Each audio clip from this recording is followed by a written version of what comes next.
Do what you can with what you have where you are.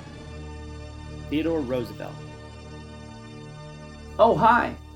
Mr. Lahasky here, and today we'll cross into the 20th century with a discussion about the progressive reformers. While the Gilded Age featured incredible economic growth and modernization in the United States, it was so named in part for the many problems beneath the surface. A labor surplus in American cities accompanied by a lack of government regulation caused low wages and poor working conditions. Predatory monopolies took advantage of consumers while their profits soared. Business leaders corrupted government at federal, state, and local levels. And in impoverished immigrant communities, disease, alcoholism, and suicide were constant themes.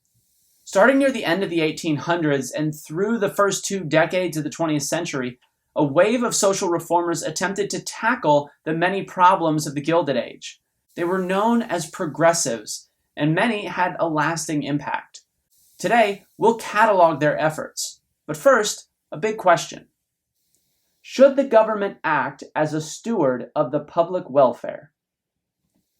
In 1910, at a speech at Osawatomie, Kansas, Theodore Roosevelt declared that the federal government, in particular the chief executive, should act as a steward of the public welfare, or an agent of the public good. At the time of the speech, Roosevelt's remarks were groundbreaking and controversial. Through the 18th and 19th centuries, and especially during the Gilded Age, the federal government was largely expected to stay out of the way. Its role was to protect the people and preserve their freedoms. Even as poverty became a pressing issue in the late 1800s, government intervention was seldom proposed. But Roosevelt found that to be unacceptable. As president, his government took bold action to address the social problems of the Gilded Age. His work was part of a broader reform movement carried out by government and civilian operatives alike. While these reforms did bring positive change, they also significantly increased the size, scope, and responsibility of the federal government, a process that continued through much of the 20th century. And like any expansion of government protections, it came at a price, in dollars and in liberties. Was the trade worth it? Let's dive into the progressive era, then you decide. Our big ideas today will outline the many branches of progressive era reform, but the first will define the movement and set it in context. Progressivism in the late 1800s and early 1900s was a backlash to and rejection of the prevailing social and economic theories of the Gilded Age, social Darwinism and laissez-faire. You'll remember that while laissez-faire economic policy did allow for unprecedented economic growth during the Gilded Age, it was also a root cause of poverty and corruption in the United States.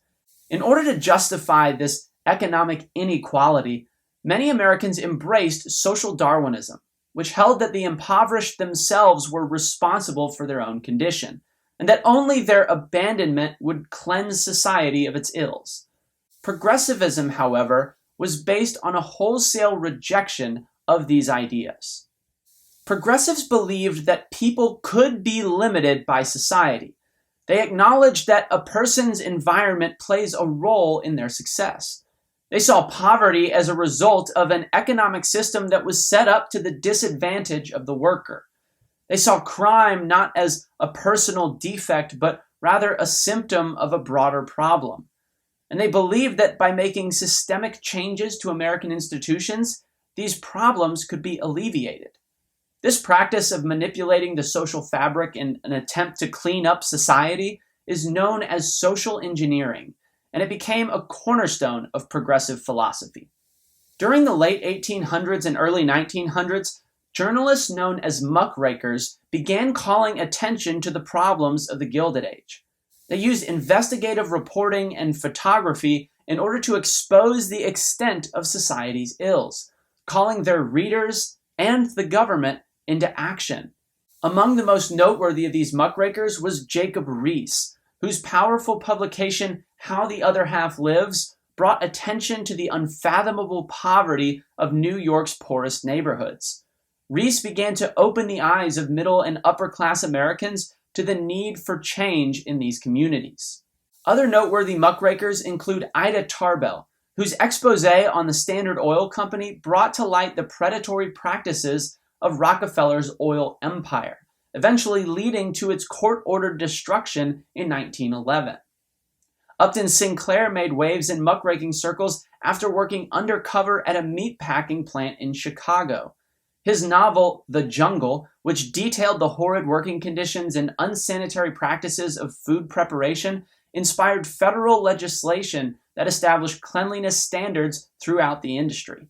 Reese, Tarbell, Sinclair, and other journalists were critical to the progressive movement, but so were a number of reformers who took their work directly to the people and the problems they endeavored to solve.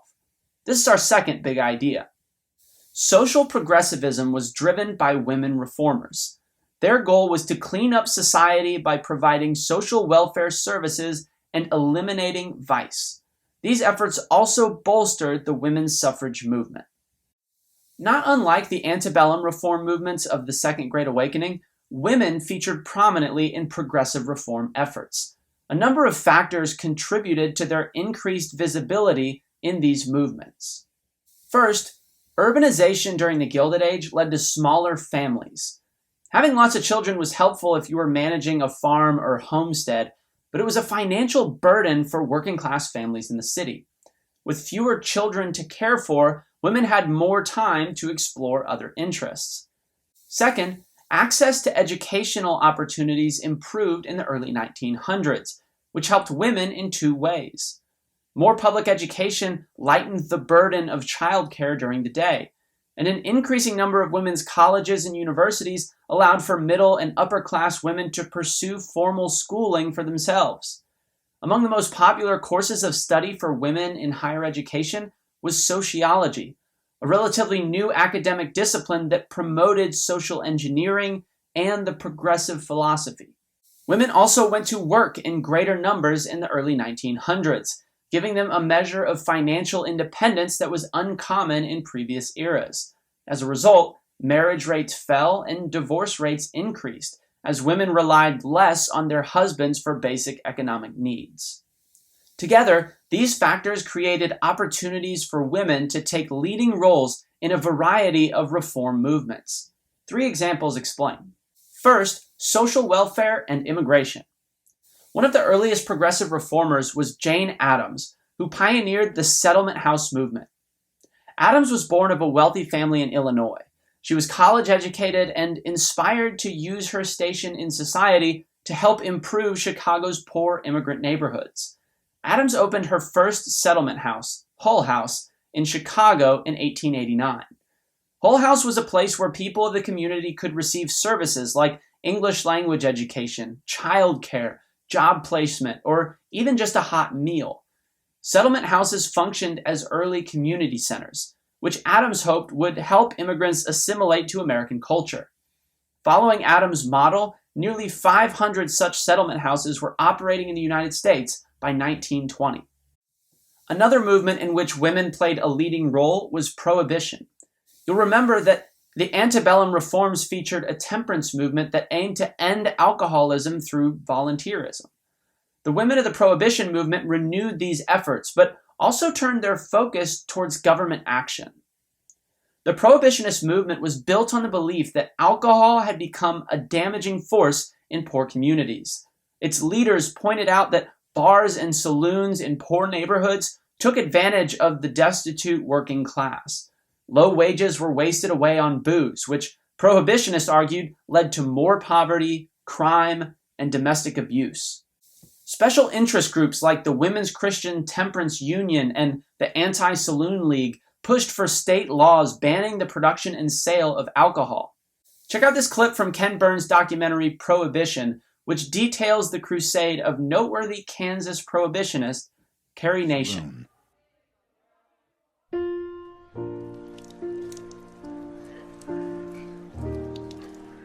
When I went to Medicine Lodge, Kansas, there were 7 dives where drinks were sold. I began to ask, why should we have the saloon when Kansas was a prohibition state and our Constitution made it a crime to manufacture, barter, sell, or give away intoxicating drinks. These dive keepers really were not as much to blame as the city officials who were in league with this lawless element and could see the wicked walking on every side and the vilest men exalted. Carrie Nation. Carrie Nation's life was filled with tragedy. Her mother died in an insane asylum, convinced she was Queen Victoria. Her first husband drank himself to death. A second unhappy marriage would end in divorce. She determined to give herself over to the struggle against what she called the place where the serpent drink crushed the hopes of my early years, the saloon. Kansas had already banned the sale of alcohol in every one of its 105 counties, but the state's dusty cow towns and large cities alike were filled with thirsty men, and no one paid much attention to the law. As president of the Barber County WCTU, Carrie Nation had led peaceful marches that had had little effect, wrote letters to legislators and lawmen that were never even answered, and eventually became convinced God wished her to do more. On the 6th of June, 1900, before retiring, I threw myself downward at the foot of my bed and told the Lord to use me in any way to suppress the dreadful curse of liquor. I told him I wished I had 1,000 lives, that I would give him all of them. And I wanted him to make it known to me some way. The next morning, before I awoke, I heard these words very distinctly. Go to Kiowa, and I'll stand by you. The next morning, with an armload of what she called smashers, rocks and bottles wrapped in paper to look like harmless packages, she strode into a saloon in Kiowa. I told the owner, Mr. Dobson, get out of the way. I don't want to strike you, but I am going to break up this den of vice. I began to throw at the mirror and the bottles below the mirror. Mr. Dobson and his companion jumped into a corner, seemed very much terrified. From that, I went to another saloon until I had destroyed 3. The other dive keepers closed up, stood in front of their places, and would not let me in. By this time, the streets were crowded with people. One boy, about 15 years old, seemed perfectly wild with joy. I have since thought of that being a significant sign, for to smash saloons will save the boy. She dared the sheriff to arrest her. He did not. She moved on to Wichita to attack the most opulent saloon in town, the bar in the Hotel Carrie. When a policeman arrested her there for defacing property, she shouted at him, I am defacing nothing. I am destroying. You put me in here a cub, she said from behind bars, but I will go out a roaring lion, and I will make all hell howl. Her exploits were front-page news. Hundreds of congratulatory telegrams arrived from all over the country. As soon as she got out, she attacked another saloon, this time with the weapon that would become her symbol, a hatchet. Jailed and released once more, she moved on to the town of Enterprise, did further damage there, and then appeared in Topeka, the state capital, and home to dozens of flourishing saloons, all of them illegal. The leaders of the Topeka WCTU declared themselves not in accord with her methods. I tell you, ladies, she answered, you don't know how much joy you will have until you begin to smash, smash, smash. The governor implored her not to do any more damage. She told him that if he didn't enforce the law, she had no choice. You are a woman, he said, and a woman must know a woman's place. She walked out of his office and called for a hatchetation. Many Kansans believed Nation was at least half mad. But hundreds of women and a smaller number of men rallied to her, bringing their own stones and bricks, sticks and hatchets, and calling themselves the Home Defenders Army. Proprietors of the local saloons tried and failed to stop them.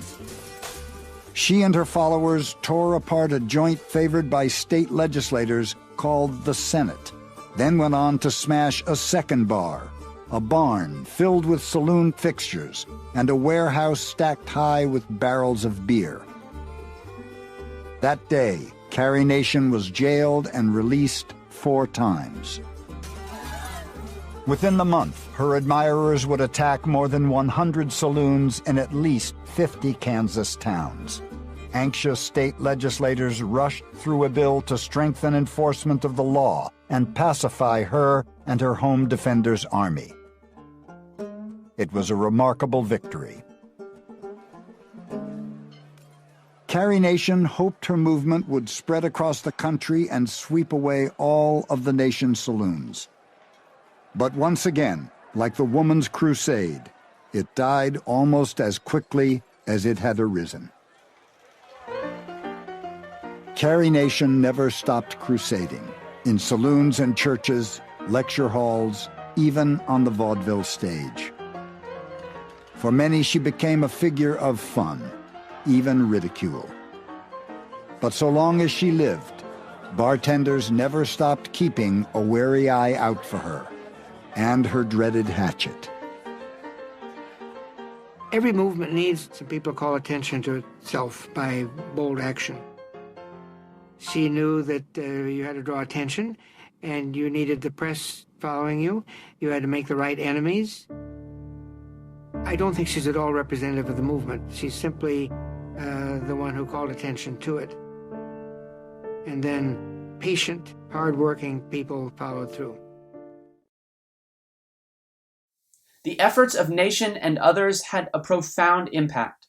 By 1916, prohibition laws were on the books in 19 states, despite opposition from immigrants and Catholics. Then, in 1917, the production and sale of alcohol was prohibited by a constitutional amendment. Now, as we'll see in a later episode, prohibition was problematic for a number of reasons, and it was eventually rescinded in 1933. However, the movement demonstrates the social engineering efforts that defined the progressive era. As women became increasingly prominent in social reform efforts, it was a logical step that they would call for democratic reform as well. The women's suffrage movement, which had begun in earnest with Elizabeth Cady Stanton and Lucretia Mott in the 1840s, gained a renewed momentum in the early 1900s. The expansion of democracy to include women began in the West, and by 1909, women had achieved full voting rights in 4 states: Wyoming, Colorado, Utah, and Idaho.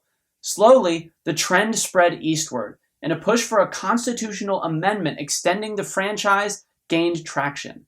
Interestingly, the prohibition and women's suffrage movements were closely linked in political discourse. Because many women favored prohibition in the 1910s, the loudest opponents of prohibition were also the most ardent critics of women's suffrage, namely immigrants and Catholics. But like prohibition, the effort to expand democracy to women was well organized and relentless. Organizations like the National American Women's Suffrage Association, led by Carrie Chapman Catt, pursued suffrage goals at state and local levels, while more radical approaches like Alice Paul's hunger strikes and public demonstrations engendered national attention and support. In 1920, the 19th Amendment was finally passed, granting women nationwide the elective franchise. Social progressivism, like settlement houses, prohibition, and even women's suffrage, each began as grassroots movements that eventually found government support. Economic progressivism, however, was driven by the presidents of the early 1900s. This is our second big idea. The progressive presidents, Teddy Roosevelt, William Howard Taft, and Woodrow Wilson, expanded the power of the federal government by ending the laissez-faire economic practices of the Gilded Age. Their efforts focused on controlling major corporations, establishing protections for workers and consumers, and protecting the environment. The Progressive Era featured 3 presidents who, to varying degrees, implemented economic policies designed to help the average American. In this way, they broke from the habits of their Gilded Age predecessors, who were better known for supporting corporations at the expense of the common man. Teddy Roosevelt was the first and most energetic of the progressive presidents. TR believed that while limited government had worked just fine during the age of Jefferson and Jackson, the rapidly expanding industrial economy demanded that the government play a larger role. Roosevelt promoted what he called a square deal, one that would benefit business owners, workers, and consumers. His first major test came in the summer of 1902, when workers at the anthracite coal mine in Pennsylvania went on strike for higher wages and shorter workdays. While presidents of the Gilded Age had infamously deployed the army to force strikers back to work, Roosevelt took an unprecedented approach. He threatened the owners. Roosevelt promised to seize control of the mines if the owners could not reach an agreement with the striking miners. And it worked. The miners were granted a 9-hour workday and a 10% wage increase, and operations resumed in time for winter. Roosevelt earned a reputation as an advocate for the average American and was re-elected easily in 1904. TR also took greater control of the American economy by breaking up monopolistic trusts that were taking advantage of consumers. The Sherman Antitrust Act had been passed in 1890 to outlaw these monopolies, but no president had yet bothered to enforce it. That is, until Roosevelt did.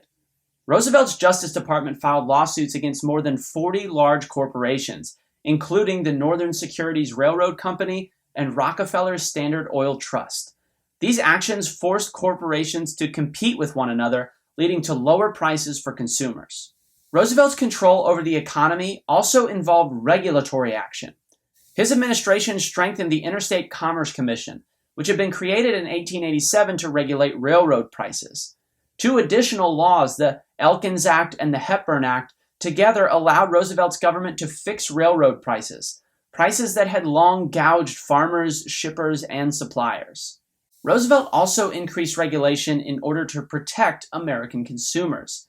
Examples include the Pure Food and Drug Act and the Meat Inspection Act, both passed in 1906. The legislation was inspired by muckraker Upton Sinclair's novel The Jungle, which had exposed the disgusting practices of the Chicago meatpacking industry. The Pure Food and Drug Act required food labels to provide accurate information about contents and ingredients, and the Meat Inspection Act established sanitation standards for food processing facilities and rendered them accountable to federal inspectors. While these laws limited the freedom of business owners by establishing strict industry standards, Roosevelt believed that consumer protection was an important government mandate. Indeed, Teddy Roosevelt upended the laissez-faire economic policies of his Gilded Age predecessors. He also took action to protect the environment, which had come under increasing threat by rapid industrial growth. He established a number of national parks through Congress and used executive power to protect a total of 230 million acres of public land during his presidency. Roosevelt was at his core a conservationist. He didn't oppose the use of America's natural resources, but he did favor guardrails to ensure that resources like timber could be replenished and sustained into the future. Despite his popularity, Roosevelt decided not to seek re-election in 1908. Instead, he hand-selected William Howard Taft to replace him. With Roosevelt's endorsement, Taft won the presidency with ease. But Taft proved not to be the heir to the progressive throne that TR and others had hoped. While he did continue the trust-busting that Roosevelt had begun, his other actions did not embody the progressive spirit. Though he had promised to reduce the tariff during his presidential campaign, his Payne-Aldrich tariff actually increased the duties on many foreign goods. A scandal within his Department of the Interior seemed to undermine Roosevelt's conservationist agenda. And Taft's support of conservative Republican candidates in the midterm elections of 1810 disturbed Roosevelt so much that he decided to return to politics and challenge his old friend for the presidency in 1912. Roosevelt's return split the Republican Party in two. The conservative faction supported Taft, but the progressives branched off to support a new party led by Roosevelt, the Progressive or Bull Moose Party. Cleverly, the Democrats selected a progressive candidate of their own, an academic and former governor of New Jersey named Woodrow Wilson. The split in the Republican Party opened the door for Wilson, who won the Electoral College in a landslide, despite earning only 42% of the popular vote. And the election of 1912 had long-term consequences as well. Moving forward, the Republican Party largely abandoned progressivism and reverted to its Gilded Age platforms of limited government. Meanwhile, most progressives migrated to Wilson and the Democrats. In the White House, Woodrow Wilson expanded the economic controls that had begun during the Roosevelt administration. He lowered the tariff to promote competition and keep prices down. The 16th Amendment, which established a graduated income tax, was passed under Taft but ratified under Wilson. The Federal Reserve Act created a mechanism for controlling monetary policy in 1913, and the Federal Trade Commission was established to regulate unfair pricing practices the next year. Trust busting continued during the Wilson administration, and Congress provided the president new tools. The Clayton Antitrust Act of 1914 strengthened the federal government's ability to prevent and end monopolies. This type of economic progressivism had long-lasting effects on the American economy, and many of the regulatory mechanisms introduced during the progressive era still exist today. But progressives also set their sights on political reform. This is our fourth big idea. Progressives attacked the corruption of the Gilded Age by increasing democracy, putting more power in the hands of the people and less in the hands of corruptible politicians. Politics in the Gilded Age were notoriously corrupt. Party bosses controlled local offices, and major corporations bought off federal officials. In order to address these issues, progressives attempted to rein in corruption by increasing democracy. By decentralizing power and investing more of it in the hands of the American people, progressives hoped to limit the influence of bosses and corporations. A number of strategies emerged to this end. Initiatives and referendums allowed people to vote directly on local or statewide legislation. The recall allowed for the removal of unpopular or corrupt office holders by a vote of the people. Direct primaries stripped party bosses of their ability to select nominees for political offices, and in 1913, the 17th Amendment established the direct election of U.S. senators. By increasing the voting power of average Americans, progressives were able to make substantial reductions in corruption during the early 1900s. But it was not totally eliminated, as some local party machines continued to manipulate urban politics for decades to come. Our final area of progressive reform is outlined in our fifth big idea. Progressives attempted civil rights reform during the late 1800s and early 1900s, but most did not produce long-lasting change. Social, economic, and political progressivism achieved substantial gains during the first decades of the 20th century. Racial progressivism also emerged in a variety of reform efforts during the period, but these efforts did not meet comparable success. African Americans in the South faced two crises in the late 1800s and early 1900s. First, Jim Crow's segregation laws forced Black people to live as second-class citizens. Second, African Americans faced a cycle of poverty that was near impossible to break. Debate emerged in the Black community about which problem was more pressing, and competing visions arose. Among the first African American leaders in the post-Reconstruction era was Booker T. Washington. Washington was a Southerner and a former slave who gained notoriety in the African American community as the head of the Tuskegee Institute in Alabama. Booker T. Washington's approach to civil rights was conservative, and it focused on the economic problems facing Black people. In his most famous speech, now known as the Atlanta Compromise, Washington actually encouraged African Americans not to demand equality. Rather, he promoted economic advancement through education and work. It was Washington's belief that if African Americans could cast down their bucket and lift themselves from poverty, they would earn the respect of white Americans and would eventually receive the civil rights they deserved. While Washington was widely respected in the South, his vision never materialized, largely thanks to the systemic restrictions on African American advancement. After the turn of the century, a new voice emerged in the fight for racial equality. W.E.B. Du Bois was a Northerner, an intellectual, and an idealist. Du Bois publicly rejected Washington's approach. He believed that African Americans had waited long enough for equality and held that civil rights needed not to be earned through continued suffering. Du Bois believed that economic advancement could only be achieved once the playing field was leveled and blacks had equal access to opportunity. His approach to civil rights was known as activism. He challenged Jim Crow laws in court and launched political campaigns to influence lawmakers. Along with a number of white progressive allies, he helped to create the NAACP in 1908, which has advocated for African Americans in political and judicial arenas ever since. One specific area of emphasis for Du Bois and other African American activists was lynching. Lynching had pervaded Southern life and posed a constant threat in black communities. Author and muckraker Ida B. Wells was one of the most noteworthy proponents of anti-lynching legislation. However, while Wells and others did raise significant awareness on the issue, no such legislation was ever passed. Indeed, racial progressivism produced few tangible victories in the early 1900s, thanks in large part to the staunch resistance that reformers faced from white Southerners. Southern congressional caucuses blocked any legislation aiming to provide for racial equality, and throughout the South, white Southerners worked to fortify segregation and discrimination.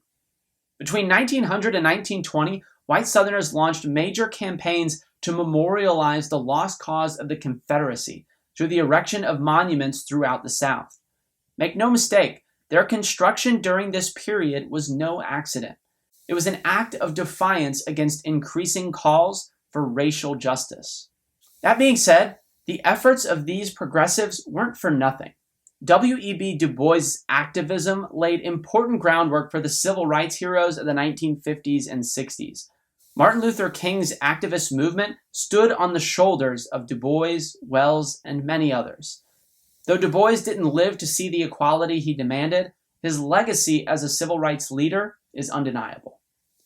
While on the whole an imperfect movement, progressivism changed the United States forever, and it invigorated the classic American debate over the size, authority, and purpose of the federal government. Theodore Roosevelt and Woodrow Wilson proved that the government could do good things for the American people, and that the changing industrial economy required some regulation. But not everyone agreed with the methods or the extent to which they were implemented. Much debate ensued over the merit of trust busting, which at times punished corporations for achieving success. Meanwhile, while civil rights reform clearly needed more government intervention, social movements like prohibition saw the government go too far, restricting personal freedoms and giving rise to a decade of organized crime.